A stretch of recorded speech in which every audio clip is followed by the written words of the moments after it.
Taste the Daily. Ramanathapuram மாவட்டம் கமுதி அருப்புக்கோட்டை சாலையில் திடீரென அரசு பேருந்து பழுதாகி நின்றதால் வாகன ஓட்டிகள் கடும் சிரமத்திற்கு ஆளாகினர். கமுதியிலிருந்து பரளச்சி நோக்கி சென்ற அரசு பேருந்து பயணிகளை இறக்கிவிட்டு கண்ணார்பட்டியில் உள்ள அரசு போக்குவரத்து பணிமனைக்கு சென்றது. அப்போது கமுதி அருப்புக்கோட்டை சாலையில் அரசு பேருந்து திடீரென பழுதாகி நின்றதால் அவ்வழியாக சென்ற வாகன ஓட்டிகள் அவதியடைந்தனர். ஓட்டை உடைசல் அரசு பேருந்துகளை மாற்ற விடியா திமுக அரசு நடவடிக்கை எடுக்காததால் பொதுமக்கள் மற்றும் பயணிகள் சிரமத்திற்கு ஆளாவது தொடர்கதையாகி வருவதாக குற்றச்சாட்டு எழுந்துள்ளது. திமுக ஆட்சிக்கு வந்த பிறகு தோட்டக்கலை பண்ணைகளில் பல்லாயிரக்கணக்கான ஏக்கர் நிலங்கள் நடவு செய்யாமல் வீணடிக்கப்பட்டுள்ளதாக குற்றச்சாட்டு எழுந்துள்ளது. தமிழகம் முழுவதும் தோட்டக்கலைத்துறைக்கு சொந்தமாக 79 பண்ணைகள் உள்ள நிலையில் அதிமுக ஆட்சியில் 6775 ஏக்கர் பரப்பளவில் அனைத்து செடிகளும் பயிரிடப்பட்டு விவசாயிகள் மற்றும் பொதுமக்களுக்கு மானிய விலையில் வழங்கப்பட்டது.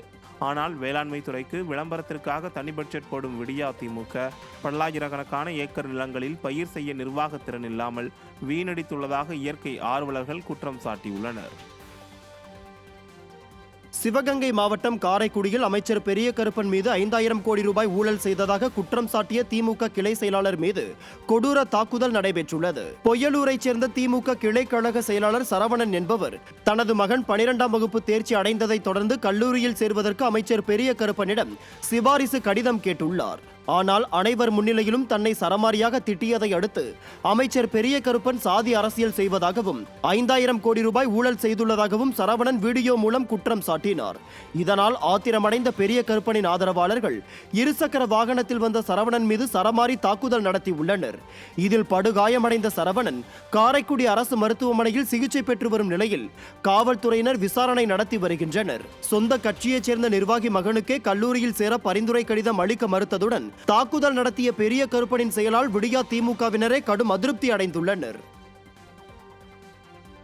தூத்துக்குடி மாவட்டம் சாத்தான்குளம் அரசு மருத்துவமனையில் மகப்பேறு மருத்துவர் இல்லாததால் நிறை மாத கர்ப்பிணி சிகிச்சை பெற முடியாமல் திரும்பி சென்ற அவலம் அரங்கேறியுள்ளது. மருத்துவமனையில் பொதுவாக 3 பொது மருத்துவர்களும் ஒரு மகப்பேறு மருத்துவரும் பணியில் இருக்க வேண்டும் என்பது விதி. இந்த நிலையில் சாத்தான்குளம் பகுதியைச் சேர்ந்த நிறை மாத கர்ப்பிணி பெண்ணுக்கு குழந்தை பிறக்கும் என தேதி அறிவிக்கப்பட்டு பரிசோதனைக்காக மகப்பேறு மருத்துவமனைக்கு வந்திருந்தார். அப்போது மகப்பேறு சிகிச்சை பிரிவில் எந்த மருத்துவரும் இல்லாததால் சிகிச்சைக்காக வந்திருந்த நிறை மாத கர்ப்பிணி பெண் சிகிச்சை பெற முடியாமல் வேறு மருத்துவமனைக்கு சென்ற அவல நிலை ஏற்பட்டுள்ளது. மேலும் இந்த மருத்துவமனைக்கு போதிய மருத்துவர்கள் இல்லாததால் சிகிச்சைக்காக வரும் நோயாளிகளை திருச்செந்தூர் அரசு மருத்துவமனை மற்றும் நெல்லை அரசு மருத்துவமனை ஆகியவற்றிற்கு சிகிச்சைக்காக அனுப்பி வைத்து விடுவதாக புகார் எழுந்துள்ளது. தூத்துக்குடி மாநகராட்சியில் ஆக்கிரமிப்பு என கூறி முறையாக பட்டா உள்ள அதிமுக மாமன்ற எதிர்க்கட்சி கொறடா வீட்டு சுவரை இடித்து அத்துமீறி உள்ளனர். தூத்துக்குடி பாளையங்கோட்டை சாலை அருகில் அதிமுக மாமன்ற உறுப்பினர் மந்திரமூர்த்தி நிலத்தில் ஆக்கிரமிப்பை அகற்றுவதாக கூறி அரசியல் காழ்ப்புணர்ச்சியால் உயர்நீதிமன்ற வழிகாட்டுதல்களை பின்பற்றாமல் பட்டா பெற்ற இடத்தில் அமைக்கப்பட்ட சுவரை இடித்து மாநகராட்சி ஊழியர்கள் அகற்றியுள்ளனர். முறையான ஆவணங்கள் இல்லாத விடியா திமுகவை சேர்ந்தவர்களின் ஆக்கிரமிப்புகளை அகற்றாமல் ஒருதலை பட்சமாக செயல்படும் மாநகராட்சி நிர்வாகத்தின் நடவடிக்கைக்கு மாநகராட்சி எதிர்க்கட்சி கொறடா மந்திரமூர்த்தி கண்டனம் தெரிவித்துள்ளார்.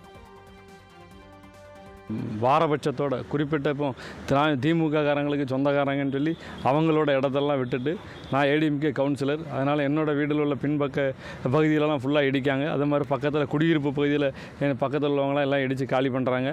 இது மிக கண்டிக்கத்தக்கது.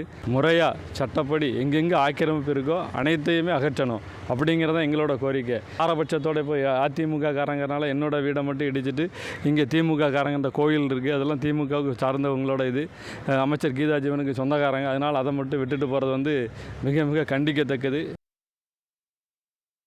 ஈரோடு அரசு மருத்துவமனைக்கு சிகிச்சைக்காக வரும் நோயாளிகளுக்கு வீல் சேர் வழங்காமல் அலைக்கழிப்பதாக குற்றம் சாட்டியுள்ளனர். நாமக்கல் மாவட்டம் பள்ளிப்பாளையத்தைச் சேர்ந்த கதிர்வேல் தனது தாய் குமுதாவிற்கு காலில் ஏற்பட்ட காயத்திற்கு சிகிச்சை அளிக்க ஈரோடு அரசு மருத்துவமனைக்கு அழைத்து வந்துள்ளார். தன் தாயால் நடக்க முடியாது என கூறிய நிலையில் வீல் சேர் வழங்காமல் காக்க வைத்துள்ளனர். இதனால் அதிருப்தி அடைந்த அவர் தாமாகவே தாயை வீல் சேரை எடுத்து அழைத்து சென்றுள்ளார். மேலும் மருத்துவமனை ஊழியர் பணம் வாங்கி கொண்டு வீல் சேரில் அழைத்து செல்வதாகவும் குற்றம் சாட்டியுள்ளார். அரசு மருத்துவமனைகளை நம்பியுள்ள ஏழை மக்கள் விடியா திமுக ஆட்சியில் வேதனை அடைந்து வருகின்றனர். இன்னைக்கு காலையில் ஆப்ரேஷனுக்கு மெயினாக கூட்டிகிட்டு வரும்போது அவங்க கொண்டாந்து விட்டுட்டு போயிட்டாங்க. மறுபடியும் வானில் போய் சொல்லி ஆப்ரேஷன் முடிஞ்சதுக்கப்புறம் வர சொல்லும்போது அவங்க கூப்பிட்டா இல்லை எனக்கு வேலை இருக்குது, நான் வரல, ஆப்ரேஷன் தேட்டர்லேருந்து ஆள் வருவாங்க, நீங்கள் அங்கேயே போய் சொல்லிக்கிட்டாங்க. சிஸ்டர்கிட்ட சொன்னது, சிஸ்டரும் ஃபோன் பண்ணாங்க வீல் சேர் தள்ளுறவங்க. அவங்களும் வந்து ஃபோனே அட்டன் பண்ணல. நான் தொலைவி பிடிச்சி அந்த அம்மாவை பிடிச்சி பார்த்து கேட்டால் ஃபோன்லாம் அட்டன் பண்ண முடியாது, எனக்கு வேலை இருக்குது, நீங்கள் ஆப்ரேஷன் தேட்டர்லேயே சொல்லி ஆளை கூப்பிட்டு வந்துருக்கீங்க அப்படின்னு சொல்லிட்டாங்க.